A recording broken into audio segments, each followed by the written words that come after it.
नमस्कार, मैं आपका आज का एमएस वर्ड साथी शैलेश और आज की इस वीडियो में हम बात करने वाले हैं एमएस वर्ड के लेआउट वाले टैब के पेज सेटअप वाले ब्लॉक में कॉलम ऑप्शन के बारे में। कॉलम ऑप्शन क्या है, पहले उसके बारे में आपको एक छोटी सी जानकारी दे देता हूँ। हमने देखा होगा कि जब हम न्यूज़पेपर पढ़ते हैं या फिर मैगजीन पढ़ते हैं तो उसमें सारा डेटा एक लाइन में लंबा नहीं लिखा होता है, अलग अलग कॉलम्स में लिखे हुए होते हैं। तो इसी तरह के कॉलम्स आप भी अपने डॉक्यूमेंट्स में डाल सकते हैं। कैसे डालते हैं चलिए देखते हैं। तो पेज सेटअप पे ये कॉलम वाले ऑप्शन के ड्रॉप डाउन पर मैं क्लिक करता हूँ और यहाँ पे पहला ऑप्शन है वन वाला, जो बाय डिफॉल्ट सिलेक्टेड है। यानी ये सारा का सारा वन डॉक्यूमेंट में जो लिखा हुआ है वो पूरा वन कॉलम में दिखाई देगा। इसके बाद टू कॉलम कर लेते हैं। ये देखिए टू कॉलम मैंने कर लिया है। तो अब यहाँ पे आपको एक कॉलम दिखाई दे रहा है ये डेटा, और दूसरे कॉलम में यहाँ से दूसरा डेटा दिखाई दे रहा है। इसके बाद थ्री कॉलम कर लेते हैं। तो थ्री कॉलम्स में आ गया। अगर आपके पास डेटा कम है तो वो सिर्फ दो ही कॉलम में आ जाएगा, या उससे भी कम है तो एक ही कॉलम में दिखाई देगा। आप चाहे तो यहाँ से तीन कॉलम कर भी सकते हैं, लेकिन अगर डेटा कम है तो वो एक ही कॉलम में दिखाई देगा। अभी ये थ्री कॉलम है। अभी मैं लेफ्ट वाला ऑप्शन चूज कर लेता हूँ। तो ये जो लेफ्ट वाला है, इसमें लेफ्ट सिलेक्ट करते ही आप देखेंगे कि जो लेफ्ट साइड में है वो कम लिखा हुआ है, लेकिन राइट साइड में ज्यादा दिखाई दे रहा है। यानी लेफ्ट की जो मार्जिन है ये वाली यहाँ पर, तो ये जो मेन डॉक्यूमेंट का एरिया है वो आपको कम दिखने मिलता है। इसीलिए यहाँ पर भी कम लिखा हुआ है, और यहाँ पे आपको ज्यादा दिखाई दे रहा होगा तो यहाँ पे ज्यादा लिखा हुआ है।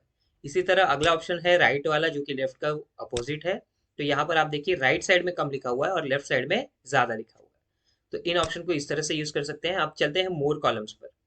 मोर कॉलम्स पर क्लिक करते ही आप देखिए वन टू थ्री लेफ्ट और राइट ये ऑप्शन हमारे पास है।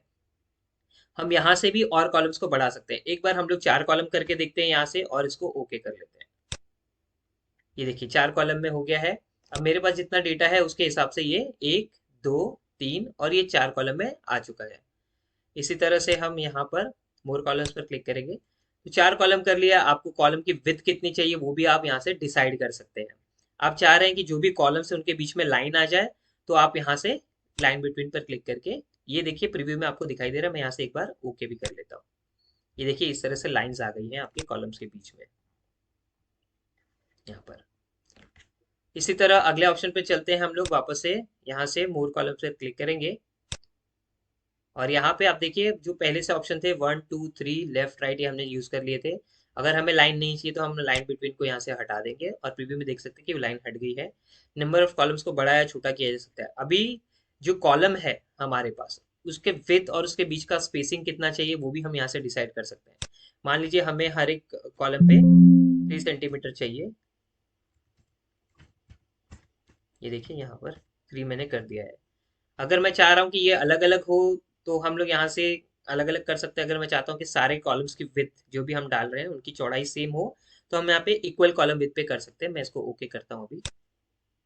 ये देखिए इस तरह से ये डेटा यहाँ पर आ गया है। हमने 3 सेंटीमीटर डाला था, ये 3 सेंटीमीटर के सारे कॉलम्स बन गए। अभी क्योंकि मेरा डेटा तीन ही कॉलम में खत्म हो जा रहा है, इसलिए ये चौथा कॉलम जो है वो मुझे यहाँ पर ब्लैंक दिखाई दे रहा है। फिर से उस ऑप्शन पे चलते हैं।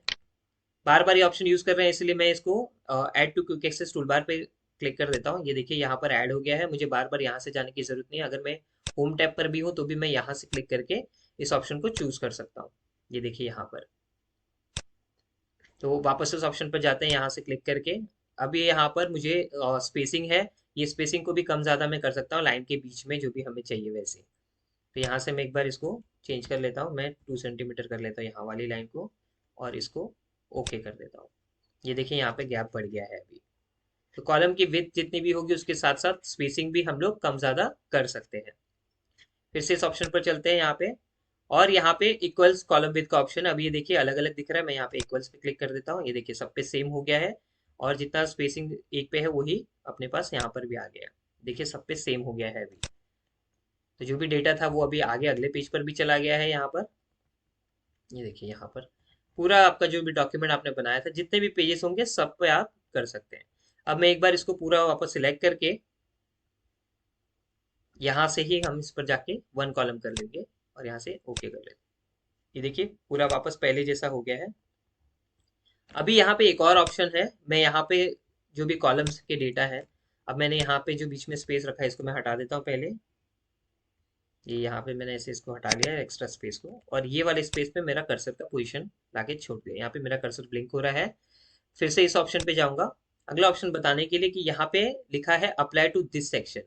अब यहाँ पे लिखा है इस पे आप ड्रॉप डाउन पे क्लिक करेंगे तो this section, this point forward, whole document, अगर आप होल डॉक्यूमेंट करेंगे तो जितना भी आपने कॉलम्स दिया है वो सारे पूरे डॉक्यूमेंट पर आ जाएगा। ये देखिए यहाँ पर पूरे डॉक्यूमेंट पर आ गया। फिर से मैं वापस इसको ये कर लेता हूँ, पुराने वाले ऑप्शन पर आ जाता हूँ और इसको 1 कर लेता हूँ। अब वापस से 2 पे करता हूँ यहाँ से और इसके ड्रॉप डाउन पे क्लिक करके लिखता हूँ दिस पॉइंट फॉरवर्ड और यहाँ से ओके करता हूँ। आप देखिए इसके ऊपर और इसके नीचे सारी जगह पे ये सारे ऑप्शन मुझे ठीक से दिखाई दे रहे हैं, वैसे के वैसे जैसे हमने शुरू किया था। यहाँ पे देखिए ये पूरा। इसी के साथ अगले ऑप्शन पे चलते हैं वापस से। यहाँ पे मैंने क्लिक कर लिया है और यहाँ पे दिस सेक्शन की जगह पर मैं लिखता हूँ दिस पॉइंट फॉरवर्ड और स्टार्ट न्यू कॉलम पर क्लिक कर लेता हूँ और यहाँ से ओके करता हूँ। अब यहाँ पे आप देख सकते हैं इसके ऊपर का जो भी डेटा है वो पूरा एक साइड में आ गया है। इसके आगे का जो भी डेटा है वो और दूसरे कॉलम में आएगा। मैं यहाँ से इसी डेटा को एक बार कॉपी कर लेता हूँ। ये यहाँ से सिलेक्ट करके मैंने इसको कॉपी कर लिया है नीचे तक और इसी के नीचे आके पेस्ट कर लेता हूँ। 3-4 बार मैं पेस्ट कर रहा हूँ। ये देखिए इस तरह से। तो आप ऊपर देखिए एक ही कॉलम में दिखाई दे रहा है लेकिन नीचे 2 कॉलम्स में आने लगा है डेटा, क्योंकि हमने अभी जो ऑप्शन चूज किया था वो था हमारा यहाँ पे स्टार्ट न्यू कॉलम। तो this section point, this point forward select करके हमने स्टार्ट न्यू कॉलम किया था। तो जहां पर भी आपका डेटा होगा उस पे पॉइंट के उस पॉइंट से आगे नए कॉलम्स को शुरू कर देगा।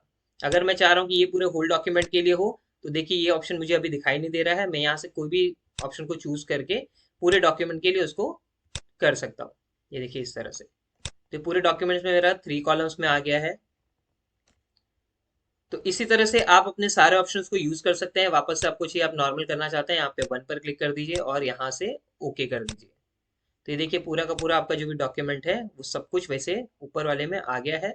अगर मैं चाह रहा हूँ कि जो नीचे से मैंने दिस पॉइंट सेक्शन फॉरवर्ड पे किया था वो पेज वाला भी सिलेक्ट करके पूरा कर लूँ, तो मैं यहाँ पे कंट्रोल ए करके पूरे डॉक्यूमेंट को सिलेक्ट कर लेता हूँ और यहाँ से इसको 1 कर लेता हूँ और इसको ओके कर लेता हूँ। ये देखिए अभी सिर्फ एक ही जगह पे सारा आ गया है इस तरह से। ये ऑप्शन मैंने यहाँ पे, अगर मेरा इसका यूज हो गया है तो मैं इसको राइट क्लिक करके यहाँ से रिमूव भी कर सकता हूँ। मैंने रिमूव कर दिया है। फिर से उस पर आने के लिए हमें लेआउट वाले टैब पर आना होगा, कॉलम्स वाले ऑप्शन पर आना होगा। मोर कॉलम्स पर क्लिक करते ही ये सारे डिटेल्स हमें दिखाएगा। तो इस वीडियो में हमने जो प्रीसेट वाला 1 में लिखा है वो 2 कॉलम 3 कॉलम लेफ्ट राइट वाले यूज देखे। हमने नंबर ऑफ कॉलम्स को 4 भी करके देखा। अगर उनके बीच में स्ट्रेट लाइन चाहिए तो वो लाइन बिटवीन भी ऑप्शन चूज करके देखा। विथ और स्पेसिंग भी हम अपने हिसाब से डिसाइड कर सकते हैं। अगर हम चाहते हैं कि सारे कॉलम्स की सेटिंग्स एक जैसी हो तो इक्वल कॉलम विथ भी कर सकते हैं। कहाँ पे अप्लाई करना है वो भी ऑप्शन हमारे पास है। Select option, whole document.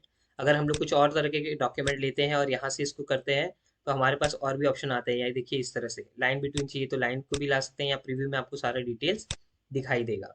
Column number को बढ़ा के भी देख लेते हैं। यहाँ पर ये मैंने कॉलम नंबर भी बढ़ा दिया है। इक्वल कॉलम विथ को हटा देता हूँ यहाँ से, चाहिए तो हम अपने हिसाब से एडजस्ट भी कर सकते हैं। इसके बाद देखिए ये भी है।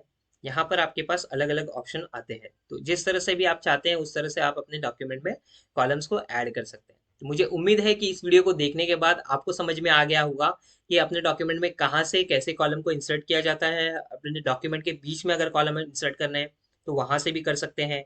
जहाँ पे आप चाहिए वहां पे लाइन भी डाल सकते हैं बीच में। जिस तरह के कॉलम्स चाहिए, जितने कॉलम्स चाहिए वो भी आप इंक्लूड कर सकते हैं। आशा रखता हूँ कि इस वीडियो को देखने के बाद आप, इस वीडियो से अगर आपको कोई मदद मिली होगी तो आप इस वीडियो को शेयर भी करेंगे और अपने दोस्तों के साथ इस चीज़ को सीखेंगे। Thank you.